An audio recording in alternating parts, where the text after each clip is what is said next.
नमस्कार जी। कांग्रेस का AICC session होने वाला है फरवरी के 24 और 26 फरवरी में रायपुर में।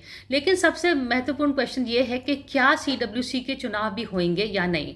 आपको याद होगा जब कांग्रेस प्रेसिडेंट के चुनाव हुए थे तो उस समय बात की गई थी कि हम पूरी ट्रांसपेरेंसी ऊपर से नीचे तक करेंगे और हर जगह पे हर पद के लिए चुनाव होंगे। और कांग्रेस वर्किंग कमेटी जो पार्टी की सबसे हाईएस्ट डिसीजन मेकिंग बॉडी है, जो सबसे इम्पोर्टेंट बॉडी कमेटी है, उसके उनके लिए तो चुनाव ज़रूर हम करेंगे। कांग्रेस वर्किंग कमेटी के 23 मेंबर होते हैं, उसमें से मेरे ख्याल में 12 नॉमिनेटेड होते हैं, तो बाकियों के चुनाव होने चाहिए अभी तक। लेकिन हाल में 1993 के बाद कोई चुनाव नहीं हुए हैं और अभी तक नॉमिनेटेड ही जा रहे हैं पूरे के पूरे 23। तो ट्रांसपेरेंसी के लिए, डेमोक्रेसी के लिए ऐसे एक आर्ग्यूमेंट बनी जा रही है कि अगर कांग्रेस को दिखाना है कि हम बाकी पार्टियों से अलग हैं तो हमें चुनाव कराने पड़ेंगे। लेकिन दूसरी जो सोच है वो अभी कह रहे हैं कि बहुत जल्द, बहुत लोकसभा चुनाव बहुत करीब आ रहे हैं, इलेक्शंस अगर हम करेंगे तो फिर उस इलेक्शंस के साथ टक्कर होती है, फैक्शंस बनते हैं, बंटवारा होता है, कोई ऊपर होता है किसी का कैंप नीचे होता है। और अभी हमारे पास बहुत इंपॉर्टेंट स्टेट इलेक्शंस आ रहे हैं, लोकसभा चुनाव भी आ रहे हैं, तो इस समय पार्टी को एक तत्व होना, एक यूनाइट होना चाहिए, एंड ये नहीं कि बिल्कुल डिवाइड और तोड़ना चाहिए। तो अभी कहते हैं कि हम शायद वर्किंग कमेटी के इलेक्शंस इस समय करने के लिए कोई टाइम इज़ नॉट राइट।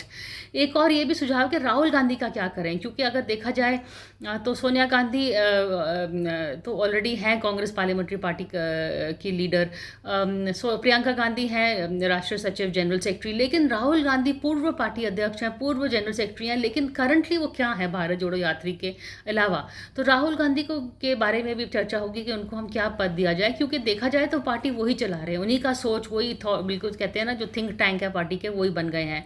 आक्रमण भी होगा मोदी गवर्नमेंट पे, जैसे कि हमने अडानी केस में देखा, राहुल गांधी ही शुरू करते हैं और बाकी पार्टी उसको फॉलो करती है। तो राहुल गांधी का क्या नया रोल होगा। एक और डिसीजन ये भी हो रही है कि शायद एक सजेशन है कि अगर वर्किंग कमेटी के जो 23 नॉमिनेटेड हैं उनमें से देखा जाए तो 4-5 सीट्स तो फिर इनके पास चले जाएंगी, एक राहुल गांधी के लिए, एक सोनिया के लिए, एक प्रियंका के लिए, एक मनमोहन सिंह के लिए, एक मल्लिकार्जुन खड़गे के लिए, बचे फिर 7। तो एक ये सुझाव आने वाला है कि चाहे क्या हम पार्टी अध्यक्ष और पूर्व पार्टी अध्यक्ष और पूर्व प्रधानमंत्री की सीट्स को हम परमानेंट मेंबर्स बना दें, तो ये 5 सीट्स अलग से हो जाएंगी, फिर 12 और नॉमिनेट हो जाएंगी, तो फिर 17 लोग होंगे जो कहते हैं दरबारी लोग, एक सोच के होंगे, और बाकी जो इलेक्शंस की होंगी में एक कॉन्टेस्ट हुए। क्योंकि इलेक्शंस में क्या होता है, बाकी कांग्रेस लीडर्स जो जिनके पास पकड़ होती है पार्टी में, रीजनल स्टेट लीडर्स, वो आगे आते हैं और वो शायद सेंटर की लाइन ना ले, तो सेंटर को अपोजिशन थोड़ा सा भी डर लगता है।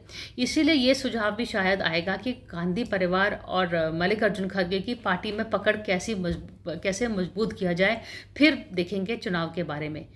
तो देखते रहिए, we will keep an eye on the working committee जो फरवरी के एंड में होगी। और अलायंसेस की बात भी होगी कि हर स्टेट में किसके साथ बातचीत होनी चाहिए, किस पार्टी के साथ हमारा अच्छा बर्ताव है, किसके साथ हमारे रिलेशंस ठीक नहीं है, क्योंकि एंड गोल है मोदी सरकार को हराना। लेकिन क्या इस एंड गोल के लिए वो आम आदमी पार्टी से हाथ मिलाएं, इस एंड गोल के लिए वो क्या केसीआर तेलंगाना वाली पार्टी के साथ हाथ मिलाएं, उनके साथ इनके काफ़ी अंदरूनी डिफरेंसेस हैं। तो ये सब पर भी चर्चा होगी। नमस्कार।